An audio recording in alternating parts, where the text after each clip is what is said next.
Hi, my name is Chris. On this channel, we talk about Deltarune. And in this video, we're going to talk about a classic in the Deltarune theory community, chess theory. Before we do, I want to introduce my new co-host. Come on, buddy, show the world what you've got. That's right, it's the notepad. It's here, finally, on the screen, in living color, which is specifically grayscale and white. For now, it's going to go away. But from time to time, it's going to be useful to us, especially when I have text exchanges to show. And it will be back later on in this video. For the time being, let me recap chess theory for those of you who perhaps have clicked on this video but for some reason aren't familiar with chess theory. Chess theory is a Chapter 1, Chapter 2 era theory that held that the bosses and the progression of the Deltarune story were going to follow the flow of chess pieces, specifically in terms of importance to the game. So we have king, we have queen, then we have rooks, then we have bishops, then we have knights, and finally we have pawns. There were always issues with this theory, namely the anticipation that there are going to be 7 chapters and yet there are only 6 pieces. So that brings up an interesting question. What will be the 7th piece? Completely speculative here just at the top. I guess I would say the player, right? Like if you're thinking about all the components of the game, you have the kings, the queens, the rooks, the bishops, the knights, but who moves them? The player. And as we know, the player is definitely part of our story here in Deltarune. So if I had to take a guess of what Chapter 7 under a chess theory would have been, it would be the player.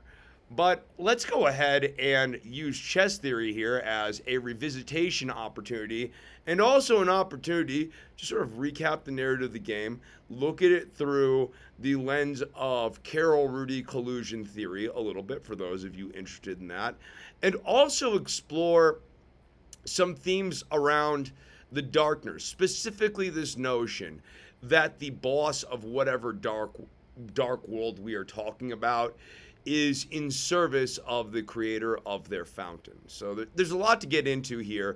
I had initially written at the top of this that this was going to be a short video because it's a breakaway from my other thing that I am working on about Carol and Rudy knowing about the weird route and trying to stop it. And we're going to get little teases of that throughout here. I'm not doing it like a video teaser sort of thing. I'm just saying like that will be kind of bubbling up throughout this script and it's not an accident. But otherwise, we need to just begin with Chapter 1. Let's talk about the villains, and let's talk about how much they fit into the matrix of chess theory. Chapter 1, King. Well, this is why we have chess theory, right? King doesn't move much. He's waiting for you at the end of the board. He moves slowly. Once he concedes, the chapter is over almost immediately. He's obviously the most chess-themed of all of these villains. It's why chess theory got off the ground in the first place. Duh. Now, adding a little bit more to this, he's notably not that strong. Redoing the boss fight against King, I was like, this is actually a pretty easy boss fight. Coming off of Jevil, of all things, who in a 1-versus-1 against King would just absolutely wipe the floor with him based off of those 2 fights. So now, let's move on to King. Who does King serve? Well, King serves the knight. So that one's pretty simple. I think what's interesting about King is King's very in service to the knight. So much so that it appears that King has the shadow mantle on, begging the question, would King even really be able to put up much of a fight at all if he didn't have the mantle on him? It's an interesting question. Now let's talk about Rudy and Carol and the tie-ins there. King thematically is very interesting. I think in a lot of ways, as I was working this out for this video, I realized that King and Queen are these interesting composites, if you will, amalgamations, though not like amalgamations canonically. It's just a word that is, you know, kind of a hip word to use here in these type of videos. But he's like a conglomeration of personality traits between Rudy and Carol. King intimidates his child, just like Carol intimidates Noelle.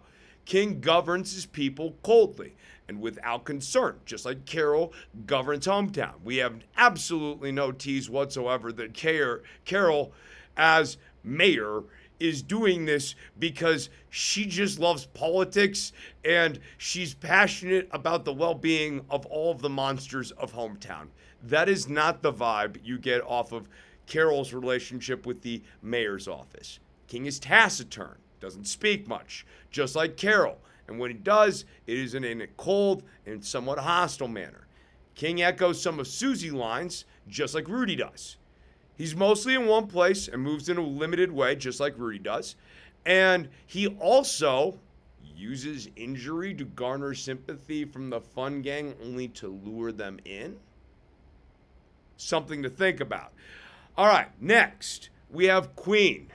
Now, I talked a little bit about Queen in the last video. I appreciate the hat tips for the Queen references here. Let's pick them up a little bit more. Queen moves freely and in a dramatic fashion, really dictating the overall flow of the story. This is very, very similar to how a queen operates on a chessboard.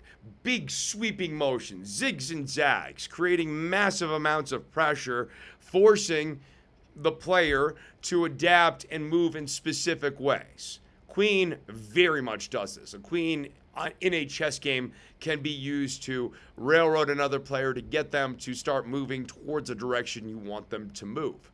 Now, Queen is also like Carol in this manner, zigging and zagging all over Cyber City, which is essentially a one-to-one analog for Hometown. So Hometown's mostly shops too, and the Addisons, that's basically what Cyber City is, right? I mean, if you think about Hometown, yeah, you've got the hospital, and you also have hospital viruses as well in Cyber City. Cyber City is very much meant to be an analog of Hometown, with the mayor, Queen, being this interesting composite of both Rudy and Carol. She's unconcerned about the townspeople's well-being, but also, at the same time, very much wants Noelle to be happy. So it's like a combination of Carol in the ambivalence towards the people she governs, and then Rudy in the sense that she doesn't want to hurt Noelle. She wants Noelle to open and make a fountain and use her power, but she actually cares about Noelle and wants Noelle to do well. And we see this very much after Chapter 2. In Chapter 5, Carol's all over Hometown, just like Queen is. Queen uses a barricade as her signature attack. This is a good one, right? An easy one to slip by. Queen, when you're fighting her, that last fight, she drinks her wine, just like Toriel does, and then up comes the gate, just like Carol loves to use. Gates and barricades are Carol's main weapon of control. She's got a police barricade at the edge of one side of town, begging the question, does she know what's on the other side of that barricade? Of course she does. Talk more about that at a later point. But she also uses the gates to control the entrance and egress from her house as well. Queen has a plan that must be stopped, just like Carol has a plan for Chris. And Queen has no compunctions in using a child to execute her plan. And that's the overarching narrative of the chapter. Just like Carol has no compunctions of using a child, Chris, to execute her plan. Queen says kick ass and variants of that, just like Rudy does. Queen likes to play video games, just like Rudy does. Queen has the city covered in lights, complete with dazzling fireworks. This is a light show. There's like a whole cool little moment where you stand and you just can watch fireworks and be dazzled by them, just like Rudy does every year. The citizens of Cyber City even echo Rudy's kick-ass motif because even the cars in Cyber City kick ass, and citizens get their ass kicked by the cars that kick ass. Queen does not like Birdly, just like Rudy does not like Birdly. Queen is a collector, just like Carol is a collector. Now, of course, there are many December references as well, but that's because this entire chapter is holiday coded from top to bottom. It is a world that the Knight made for Noelle to It's almost like the perfect starter Dark World for Noelle, complete with all of these references and touchstones that she would really appreciate. Queen even may very well be, I feel fairly confident in saying that Queen is one of the computers that Noelle logged onto and wrote her blog about cat petters. So Queen has this association with Noelle. Even though the Knight made Queen, Queen, by virtue of having so much contact with Noelle, has a deep affinity for, care for, and concern for Noelle. Central character in this chapter, Queen, is a combination of Rudy and Carol's personalities. With the knowledge that Cyber City was created by the Knight, a point that seems fairly obvious based on everyone in Queen's Palace watching the video of the fountain being created. And if you think about Queen's Palace as being an analog for the Holiday home, it makes you wonder just how much Carol and Rudy know about making fountains just right off the shoot, right? But this whole thing about the Knight making the fountain is reiterated this chapter for the kids in the back of the class. And the complexities of Queen present a layered combination of two adult individuals woven together. This I'm bringing up because I think it points to adult writing, not child writing. Because, okay, I trust a child like an Azrael to be able to come up with a parody character of Carol. Coming up with a parody of Carol that also ports comfortably and logically major personality traits of December's father onto December's mother requires just an advanced level of insight into life that a child typically doesn't possess in their teenage years as they're working it out, especially if we're running with the theory that Azrael's smitten by his teenage love still. If Azrael's still in teenager in love phase, I submit to you that that alone precludes the maturity to write a composite of two different adults with deep complexities and tensions that are somehow reconciled inside of one character. All of this is to say, the author of Queen, I believe, has adult experience and is able to merge those two things together. And I would suggest would have to know both Carol and Rudy pretty well to be able to pull this off, narrowing down our suspects lists. Next, our boy Tenna. Now we are moving into the fun part, because I got to come up with two rooks and two bishops and two knights, right? If we're talking about chess theory, having a rook, having a bishop, having a knight, that's okay. That's okay. But if we had two, we'd be cooking, right? Let's talk about Tenna first. Is Tenna a rook? Tenna's a pretty linear dude. Ram brings this up. It's one of his major knocks on Tenna. Says Tenna's real boring. He likes that A to B stuff. Really interesting to unpack that particular phrasing now. Different time. Tenna has us playing 2D games with up, down, left, right mechanics. And this is from the NES era. Think about the NES controller. What's the D-pad look like? Up, down, left, right. I think I might have gotten that all right. But I know that I'm probably batting 50%, right? I have to be batting 50%. So fingers crossed. All right, so we have up, down. We have left, right. Just like a rook. Nintendo pad, great model of this rook's movement. Tenna's hellboard. Right at the end, he forces you into a straight line. But he's also a rook in the parlance term. For those of you who are less familiar with this term, in an old-timey context, rook or rooking somebody means to pull the wool over somebody's eyes or swindle somebody. I think swindler is probably the best word for this. And Tenna, we love our boy. Tenna's a swindler. We were talking about another swindler here in just a moment. His entire gimmick is to swindle the fun gang at the behest of Chris to keep us busy, rooking the gang into his little quiz show and his board games. And he even tried to swindle Spamton. That's right, he tried to work Spamton into a contract it just didn't take. But wait, where's the second rook? It's Spamton. They had a falling out, so we're not seeing Spamton in Chapter 3, but the second rook was the secret boss of Chapter 2. Hence the references to Tenna, Mike, all of these connections. These are the two rooks. Is Spamton a swindler? Is the sky blue in the middle of the day? Yes, of course Spamton's a swindler. He's a pop-up ad. He is spam email. Well, yeah, no, he's a spam email. He's not pop-up ad. The pop-ups are pop-up ads. You know what I'm saying? That he's inherently an old-school internet scam. He's a swindler. Spamton's a rook, and so is Tenna. These are our two rooks. So, who does Tenna serve? Chris specifically. But, broadly speaking, the happy family, as in the Dreamers and the Holidays, he kind of has a fondness for all of them, right? Carol and Rudy tie-ins.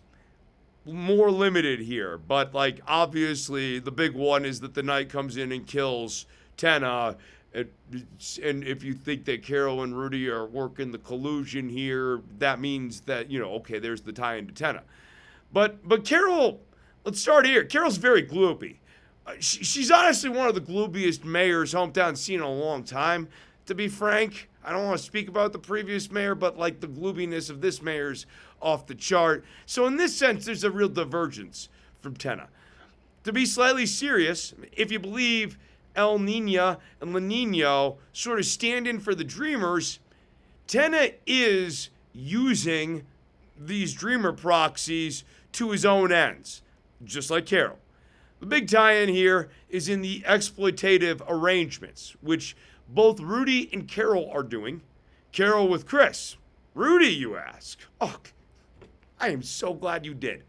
I think I'm going to need you to tell me if this feels like normal good dad shit by the end of this, but now it is time for the state-of-the-art presentation to come back into the mix here. Ta-da! Rudy Holiday on our screen.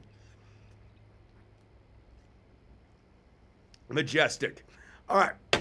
Let's talk about this exchange. I've compiled a number of exchanges between Rudy and Susie. They've talked more than you realize. They've had a lot of interactions. We've been building stuff with them. Tell me if this feels normal by the end. Because it's not. Oh, this is Susie. Susie. Nice. Heard a lot about you. You, have? Cool. I think I have to go now. Hey, Susie, mind if I have a word with you for a sec? I guess I'll be a sec, Chris. So, at this point, this is from a different exchange.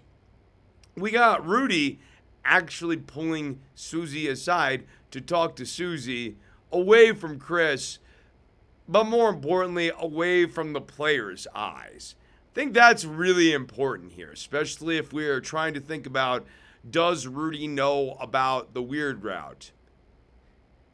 If he's got Chris in pocket and Carol's got Chris in pocket, and we know that Carol does, Rudy wouldn't really have to worry about that other than maybe shooing Chris away, perhaps. But I think that Rudy's been pretty comfortable talking about Noelle in front of Chris to this point, so it's interesting that Rudy needs to pull Susie aside to have a little exchange with her off camera, away from the prying eyes of the soul. Now, we move along here to the festival. After Rudy has talked to Susie about some indeterminate information we assume about Noelle, and we assume this because of the amount of pressure that's about to get laid on here. Susie, what? You going to the festival tomorrow? Me? Yeah, if I have to.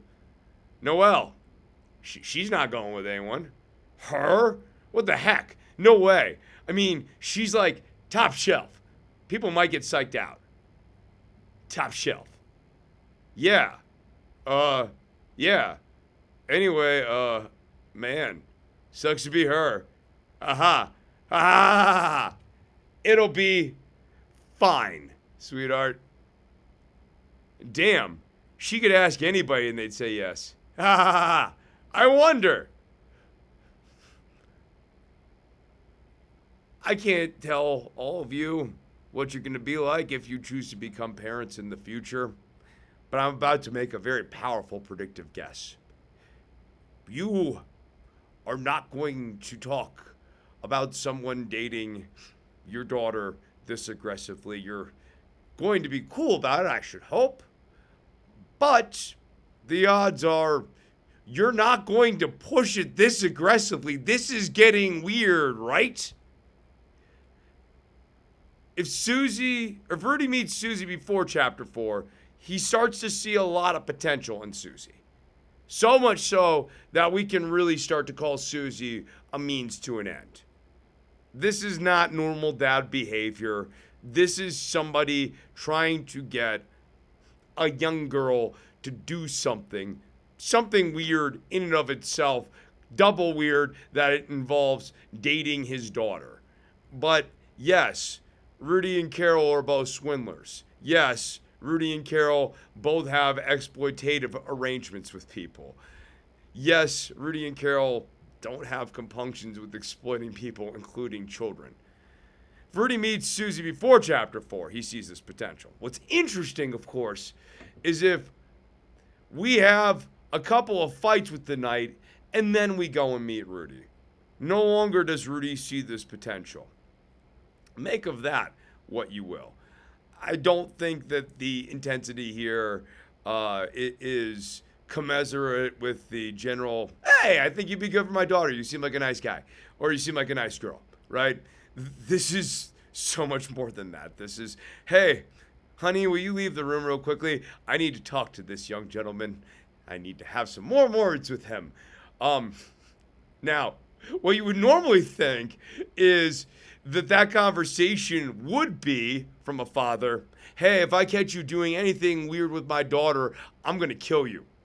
What we can almost certainly conclude based off of Susie's reaction to this is that is not at all the tone of what Rudy's message was to Susie. It was like, green light, green light, green light means go. Have fun. I want you guys to have fun. You should totally go to the festival. I'm going to be hanging lights. Weird. Quick compare and contrast here, real quickly, too. Rudy thinks that Chris is creepy. Meanwhile, Carol either doesn't share that sentiment, which is extraordinarily unlikely considering Carol is not a lovely person. It does not seem like Carol legitimately likes Chris. Or she has come up with a reason to move completely past that reservation to almost insist that Chris and Noelle connect with one another at the festival, going back all the way to childhood. So actually the first connections of this, we get this in chapter 2, is when Carol makes Noelle and Chris get on the Ferris wheel. So we've got this real interesting rift between Rudy and Carol about who they are kind of in the corner for and pushing for. That's one of the only clear points of divergence between the two of them. Why they might be thinking like that is interesting. And why does Rudy completely abandon the Susie plan, if we don't meet him in chapter 2 prior to chapter 4? Why is Rudy now just sort of in a default modality at that point? That's an interesting one either. But I'm going to end on a quote. Oh yeah, that kid, they're creepy as hell. It's a good thing my daughter's dating him. That's from No Dad Ever, the wise philosopher. Next, we are going to go to chapter 4, bishops. Again, I need 2 bishops here. Fortunately, I have 2 creators of sanctuaries hanging out in a church. So we got 2 bishops. We got the light bishop and we got the dark bishop. Think you see where I'm going here, but we got, for the light bishop, we got Susie. She creates a second dark world. It is lighter. The lighting of the mind has changed. Her world's brighter than sanctuaries 1 and 3. And those are emblematic of the dark bishop, the white and black bishop, the light and dark bishop. I hear light and dark used infrequently, but I can't tell you that I've never heard that while playing chess with people. The bishop moves in diagonal motions, as does the knight, multiple times throughout this chapter, particularly when he's aura farming on staircases, moving very quickly. In this sense, the knight, the roaring knight, and the bishop are kind of similar. The bishop's not that powerful of a piece. It is faster than it is powerful. The limitations of a bishop are that it can only move on its specific aisle, either the light aisle or the dark aisle. And there is, by virtue of this, half of the board where a piece is effectively safe from the bishop. In this sense, the bishop is on their own a bit of a limited threat. And the roaring knight in this chapter, moving fast, but also a bit of a limited threat. We're in a chase modality against the roaring knight. The roaring knight is not blasting us with queen piece level offense. They're moving with bishop piece sort of mobility throughout the sanctuaries. It's a little looser, but also this is all happening in a church. There's two of them. You got sanctuaries. Each dark world has essentially a creator. That they're sort of in so many words the pontiff of that dark world. They're like the bishop or the pope of their dark world. It doesn't necessarily have to get much deeper than that to hold together, right? And we've talked about the two different color ones too. And last kind of note on that, those two different color bishops are incompatible with one another, which is to say a white bishop cannot attack a black bishop and a black bishop cannot attack a white bishop. And that is kind of what goes down in this chapter. The knight is, of course, breaking these rules a little bit by throwing the swords and that sort of thing. But in the end, the knight does not choose to throw down at the end of chapter 4. The knight chooses to use a titan, summon a titan to kind of bail it out. It summons a piece more powerful than itself, effectively. I tend to think the titan would probably beat up the knight. But, you never know. I mean, obviously the titan's loyal to the knight, but like in a one-on-one fight, would be interesting to see how that plays out. So now we get to the question of who does Susie and the knight serve? So this is a really pointless question, right? They're both Lightners, so there's really no reason to continue this line of inquiry here. Now, tie-ins. How does the Roaring Knight tie back into Carol-Rudy theory?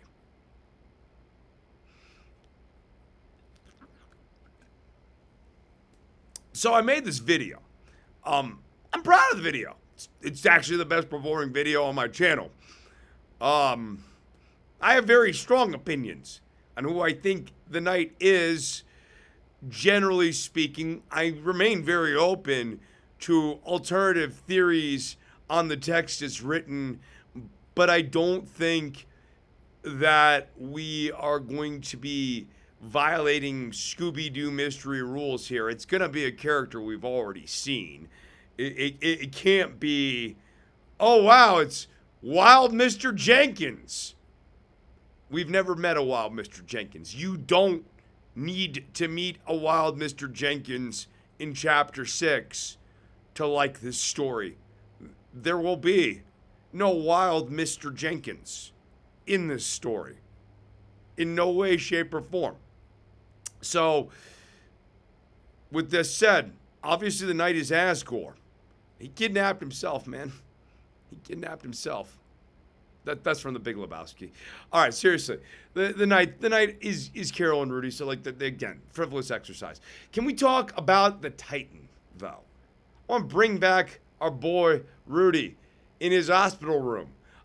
Real quickly, since we are on chapter 5 here, take a look at the wallpaper in Rudy's hospital room. We see stars, which are a key part of Rudy's line of attack, and we see seahorses. Now, you could say those stars are actually starfish. So we have starfish and seahorses, which is all an ocean, a depths-themed sort of thing. And then if we remove the ocean and the water stuff from it, but the water and the ocean stuff's very interesting, isn't it? Especially when we're talking about that lake and whether or not Carol and Rudy know about that. I mean, who's to say who put up the wallpaper though, right? Now, when we circle back to the seahorse and the star as symbols disambiguated from the ocean, the seahorse looks a lot like the standard way that a knight in chess is visually represented. Typically, it has a seahorse head-like shape to it. Well, that's why a seahorse is called the seahorse. But a seahorse looks a lot like the horse piece in the game of chess. And the stars are, of course, connected back to a lot of the knight's attacks. But there's other things going on in this hospital room that I think are worth revisiting, like this angel doll. Here's Rudy talking about the angel doll. It's an angel doll. Its lack of facial features is unsettling. That angel, Noelle and Des made it in youth group. It's kind of like a good luck charm to me. Almost like the knight needed a little bit of a good luck charm and pulled up the angel doll. And the angel doll in the dark world turns into a titan. Susie asks one of the authors of the sanctuaries, the second sanctuary, why do you collect creepy dolls? Hey, Noelle and her sister made that. Respect it. Noelle's sister. This is a very interesting exchange. Because Rudy, you can sort of break down Rudy's responses into this format so often. We have the half sentence of truth that gets interrupted and then turns into a joke or a deflection. There is a good one in chapter 4. This one's off the top of my head, so I don't have this on the visual here. But Rudy is talking to Chris about the flowers. Asgore has brought over roses to Rudy. And Rudy is joking about that. And he goes, Chris, I know your father means well, but ... If he wants to ask me to prom, he should have just done it. Something to that effect. Obviously, Rudy was going in some other direction with that. But normally, Rudy catches himself before he fully emotes, and he catches himself and he deflects. Catch, deflect, laugh. He even does this in that chapter 4 exchange, although he does the most piss poor job at the trademark Rudy deflection that we have seen the entire game. Except for arguably chapter 2, where he doesn't even know how to joke about this. This object, unlike every other object in his room, the sink, the flowers, all this other stuff, Asgore's flowers, the fact that his best friend, his nominal best friend, that he tells us is definitely his best friend, right? To quote Rudy. His best friend's flowers, subject for jokes. The angel doll that his kids made in arts and craft class, you do not joke about this! My child does good artwork! Totally normal dad stuff. Absolutely normal dad stuff. Now, let's move on to our final chapter here before we preview chapter 6, because if this theory is any good, perhaps we can do a little bit of prediction into chapter 6. And here's where we get to circle back in about a year and a half and tell me if I was right or if I was wrong. I'll probably actually come back to this video and make a post about it. Chapter 5, Knights. Okay, I think if you've seen some of my other videos, you know where I'm going with this. Flowey is Asgore's knight. Flowey is Asgore's idealized memories of the way Rudy behaved as his best friend back in college. Asgore definitely views the world through nostalgia-tinted lenses. Flowey definitely does, by virtue of being a flower in the flower shop, have a bit of a one-sided understanding about things, though it does seem to be a pretty solid, on balance understanding. It's like one-sided, and yeah, he's in the tank for Asgore, but also all of his biases and his pro-Asgore bias is actually really well-founded, so it's kind of hard to argue against Flowey in this sense. There's a lot of interesting questions going on here about Flowey and, you know, how he mirrors Rudy's idealization versus the tension of Rudy in real life. Sort of recap this. Flowey is trying to get Asgore to remember his love of food. We know Asgore loves food. He's trying to get Asgore back to basics. He's being the real best friend. What does your best friend do after a big breakup? Do you like hiking? Okay, buddy, we're going out to the mountain this weekend. I'm taking you up onto the peak. We're going to go, we're going to climb, we're going to get some fresh mountain air. We're going to clear your head. You're going to talk about some stuff. I'm going to hear some stuff. I'm going to probably bring a joint because it's going to be a little bit tedious. But I'm going to be there for you, and we're going to get you back to basics. Then we're going to grab some lunch. Then we're going to come back. Maybe we're going to go see a show. Maybe we're going to go and grab a drink.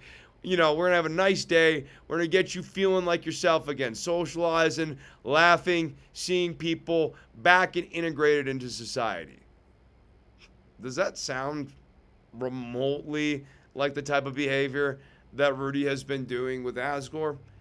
A buddy, if he was really worried that your buddy's down in the dumps, would go over, even if you don't love gardening, and turn some soil with your buddy who loves gardening because you know he's hurting. And you know that having a friend there turning soil who doesn't necessarily love turning soil and pulling weeds and all that sort of stuff means a lot because they want to be there with you. Rudy hasn't been that guy. As Asgore has been spiraling, Rudy has been there, but he hasn't been there. A good example of this is when he talks about those flowers and he says, oh, Asgore can't afford it. The way he phrases that line about Asgore not being able to afford it completely denies the agency from Carol, who controls the rent. His wife controls the rent. His best friend is in debt because his wife, not him, of course, not him, not Rudy, who knows about the keys in the mayor's office and is so plugged into his wife that he knows what's going on at the job. No, Rudy washes his hands of Carol putting his nominal best friend into rent debt so that he can obsess about a conspiracy board. Hey, I've seen a conspiracy board in some other place other than Flower King. Oh, yeah, that's right. It's in Rudy's bedroom. Right? Rudy's not such a great guy. Flowey is trying to get Asgore to move away from the conspiracy board. Flowey, big running theme of him is dating. Trying to get Asgore dating again because staying obsessed about Toriel isn't healthy for Asgore. Flowey even does something that a real good friend does in small, select dosages. This is from your pal. If you got a friend who's being a little bit overbearing and you still want to be your friend, but you need them to understand that they're a little bit much sometimes. Just for a little bit.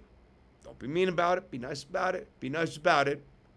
But just be a little much for a few weeks. Just be a little much. A little much. They'll be a little less. And that's what Flowey did for Asgore. Gave him a little bit of the overbearing treatment. Oh, now that you have received it, how does it feel? Asgore at the end of the chapter? Seems like I've been a bit pushy. Seems like I'm a little bit overbearing. I want to work on that. Now that I see that behavior modeled by someone else, it makes me see it in myself in a way that makes me want to work on it and not hate the person who's modeling that behavior. Flowey actually even landed in the sweet spot on that one, which is very, very delicate. All of this is to say, yes, this channel, we stand Flowey. Flowey, objectively good. Misunderstood, overbearing, sure. Cocky, sure. Many of these personality traits are like Rudy traits, and so it makes sense that Flowey would mirror some of these.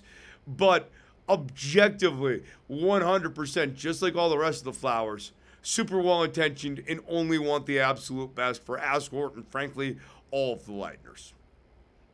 Even with the Rousey stuff, yeah. The Rousey and Flowey butt heads. But that's interesting. Let's talk about that real quick. Who does Flowey serve? This is really interesting. I know. Tagline. It's not the creator of the Dark World. That would be Chris. In fact, Flowey is so strong-willed that he is willing to put himself in a full antagonistic modality against Chris. This is not even a matter of, hey, welcome to the Dark World, Chris. This is, I don't trust you, Chris. I've seen you. You've changed. I don't like you. I'm going to do everything to stop you. I don't know what you're up to. Frankly, doesn't matter to me. I got to protect Asgore, and that might even mean protect Asgore from you. And Flowey might be right about that, too. But all of this sums together to say Flowey feels no fealty towards Chris. He instead is willing to put himself at physical odds without reservation, unlike our boy Tenna. Tenna, reanimated by Chris, very much nervous, scared of Chris. In the way that Tenna exudes any confidence whatsoever through Chapter 3, it's false confidence. Flowey, on the other hand, is the Tenna. Flowey is swagger, man. He does not care about Chris at all. I'll kick your ass, Chris. No matter to me. Bring up the Rudy tagline. Carol-Rudy tie-ins. Well, you see. Okay, being serious, we just spent a lot of time talking about how Flowey is just like Rudy. So, I don't feel like there's a lot of reason to recap this. Flowey wants to get Asgore off the conspiracy board, start dating again, and teaches him a lesson about being overbearing in a way that some people only learn this lesson by being on the receiving end. Rudy, on the other hand, he says and he implies that he does all the right things, but we get those flashes to the contrary. All right, here's a little bit bonus Rudy. Let's look at some of these lines. This is the introduction to the notion that Rudy and Asgore are friends in the world of Deltarune. Don't bring your priors from Undertale into this friendship. Even the calendar and all that other stuff, the things, the merchandise and stuff, because we're starting with the priors of Deltarune. It's a different world. It's a different world such that Undyne and Alphys have never dated. So I don't think bringing your intrapersonal priors from Undertale into this game completely tracks. We start off with the assertion that Rudy is still homies with college. After all, me and Asgore were college pals, right? Boy, that right almost feels like he's trying to convince somebody. But he doesn't need to convince Chris. So, who's he convincing? Himself? Us? It's not Chris. Chris knows this. And it almost feels like when you say it like that we are appealing to this sense of the past in a prior relationship. If anything, this is the sort of thing you say when you've grown meaningfully distant from somebody. It's like, oh, hey, we used to work together, right? We're friends. No, I haven't worked there in 3 years. And when they fired me, none of you guys stood up for me and the other people who got laid off. And you guys just kind of kept your heads down and then you didn't reach out to any of us. So, no, our past relationship doesn't actually mean a ton in the present. It's a thing that might go over the head of a younger person like a Chris, like a Susie, but again, with a little bit of lived experience, yeah, you'd be like, oh, wait a second. Yeah, I had friends back in college. I had friends back in college, and they ain't my friends now at all. So it doesn't necessarily mean anything. These are people, whose houses and couches I crash on all the time. Your dad brought over another bouquet again. Come on, man. You know you can't afford that. How lame is that? That line, after I pulled that one up, that's actually made me more and more angry and hateful towards Rudy, and more convinced that this guy, if you did a villain review on him, absolutely isn't going to be surprising anyone when you look back. All of these lines sound nice, but actually are layered meanness. It's a bunch of roses. They seem healthy. Chris, I love your dad, but Asgore, if you want to go to prom with me, just ask. This is the textbook Rudy half and half sentence of he's going somewhere true. Second one's a joke deflection, so we don't know what the butt's going to. Is it, I love your dad, but he's gonna have to be part of the police sacrifice? Seems fairly likely. I love your dad, but that's not enough to save him. Love your dad, but not that much. Something like that. Rudy knows his wife's financially controlling Asgore. It's his best friend. So we've actually I brought up a lot of these things already here. Let's talk about chapter 6. Finish off on this. Pawns. All right. Let me take a sip here. If we can say that the pawn men don't count. Okay, I'm sorry, pawn man fans. Your fandom is real. You are a valued part of this community. You are real. You are seen. We love you. It seems like chapter 6 is shaping up to be a great forum to reveal that there have actually been many pawns throughout this game. People who have been subject to machinations. And this pawn concept goes all the way back to actually our boy Spamton, right? The puppet strings and being controlled in that manner here. We have a pretty solid list of people now who have been pawns. We have Chris to Carol, but also maybe somewhat to Toriel. We have Susie, who is a pawn to Rudy. We have Asgore, who is a pawn to Carol and Rudy, as I just discussed and kind of got heated about. Rudy pissed me off the way he treats Asgore. It's not cool. We got Undyne and Nabstablook. Okay, Nabstablook doesn't really count, but like technically Nabstablook is also clearly a pawn, right? Like the police force was dumbed down, wimped down. Undyne not a wimp. Undyne a bit of a lunk. Nabstablook not someone who's going to come in and bring law and order to the city. But Nabstablook also doesn't really count. Let's be real here. Again, Nabstablook fans, you are real. I see you. Your fandom is part of this community. We love you. Okay. All right, jeez. I gotta be careful here. Toriel. You gotta wonder about Rudy's continued ties to her, given how Carol doesn't like Toriel. And Toriel doesn't like Carol. They clearly are ice cold to one another. We got Father Alvin. Arguably one of Carol's pawns as well, because he's got a shelter code.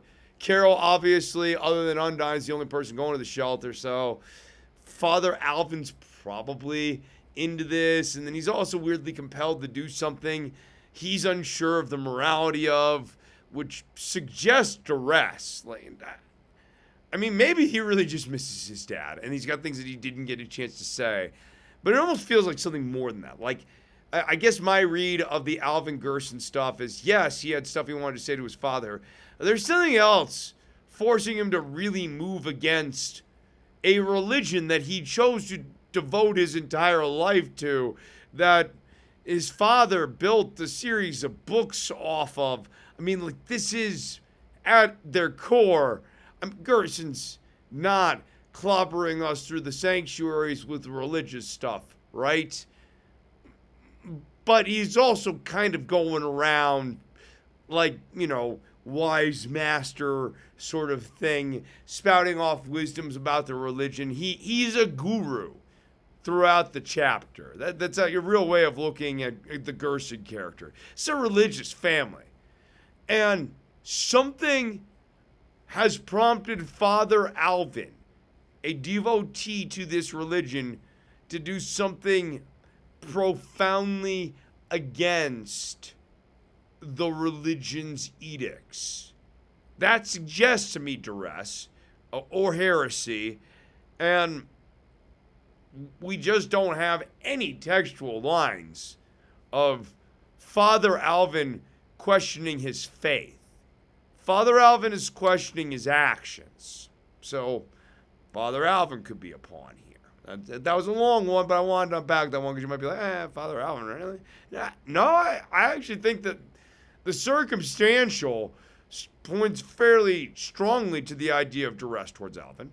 We have Noelle, who is, man, being manipulated. She's a pawn of the player to a certain extent, right? We are manipulating her into the weird route. She's also a pawn of her parents, and even to a certain extent, Chris.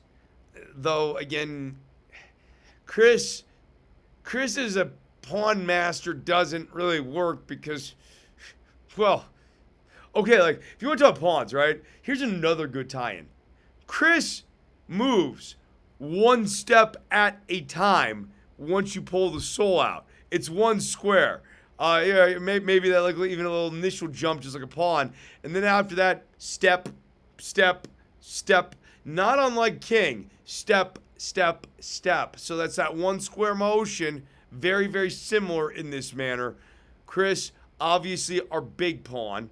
And then the question mark to me, and I am a little bit surprised that I don't run into content that explores this more often, given how popular Asriel is right now as a knight candidate.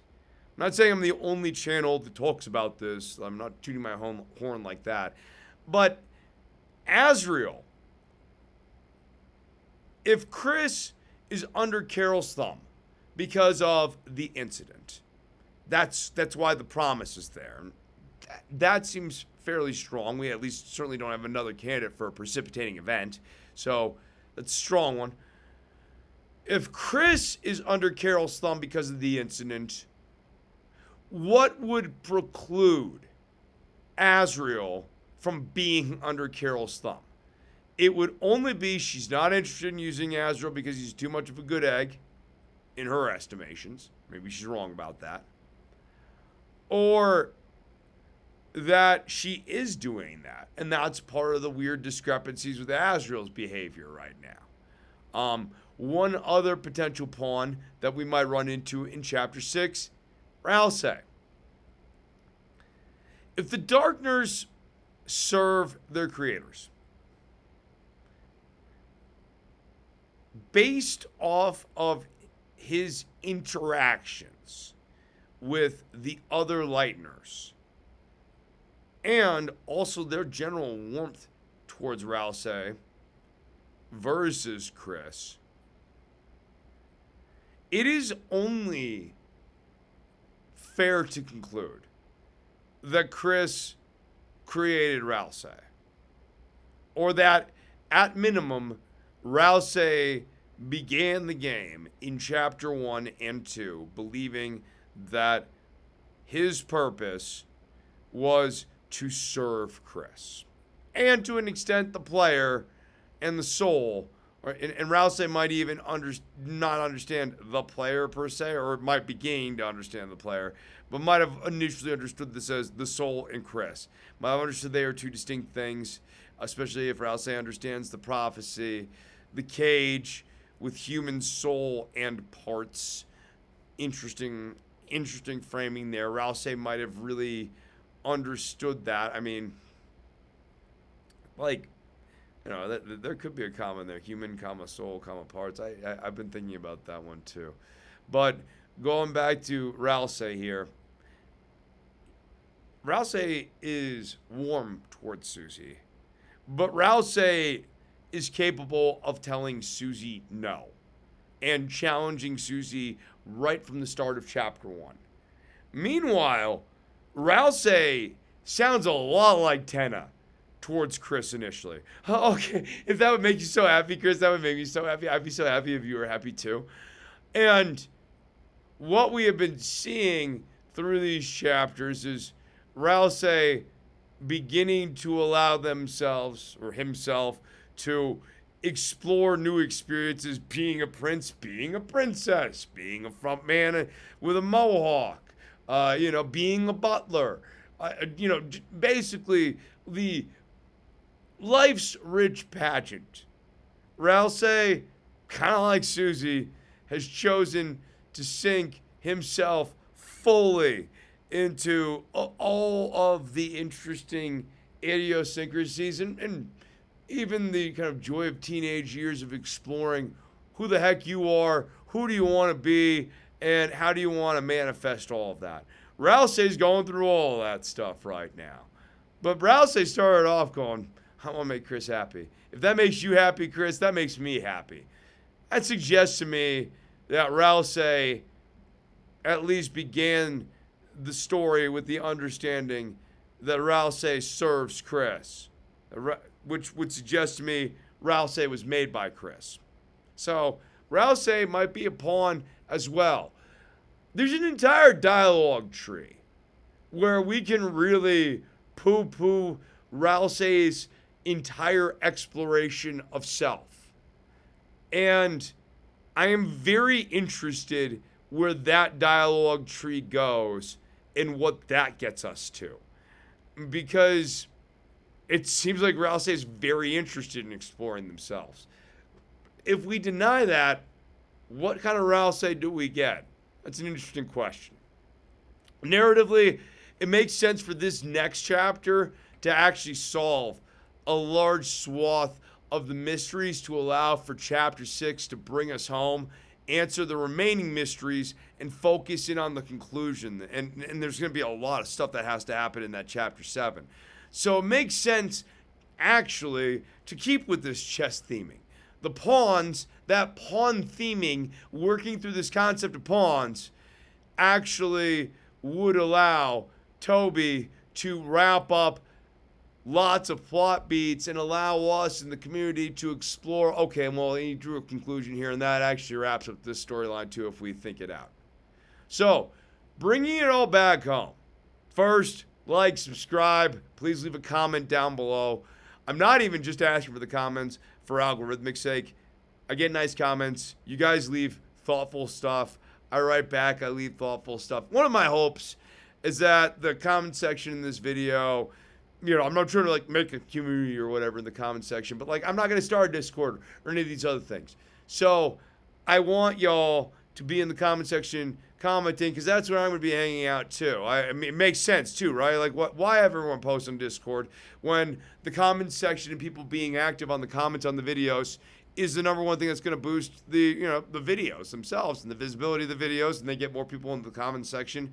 It becomes a self-creating message board, or like with its own kind of self-regulating topic. So it's my hope that you will comment on these videos if you got something to say, you like the videos, that sort of thing. And if you got some suggestions on how to make it better, I'm here to hear those as well.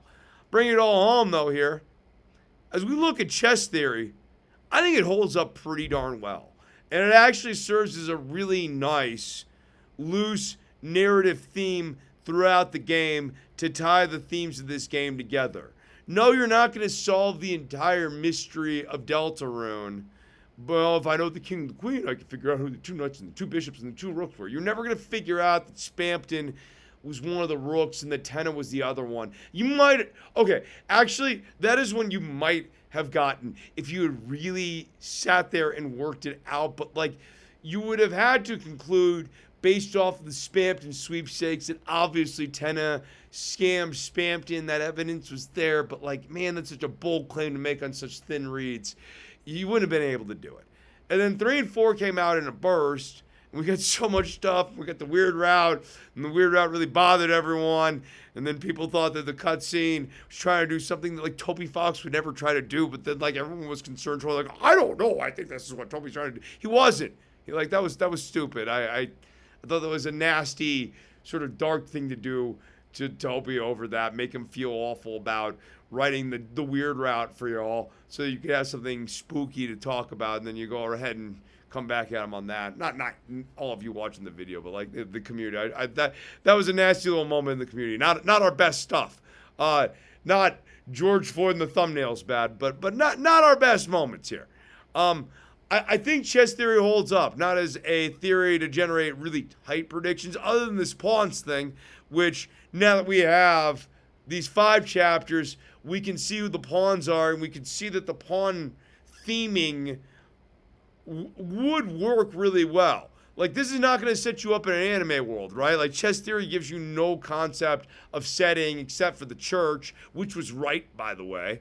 But, yeah, I think the pawns being revealed here in the next chapter, that Susie sees a lot of stuff and things get really, really heavy in this next chapter.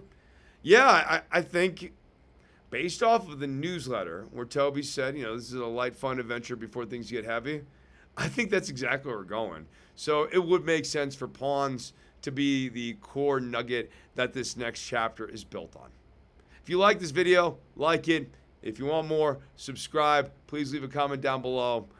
Have a great day. Go and watch some Farscape. It's a pretty good show if you've never seen it before. Go and check it out.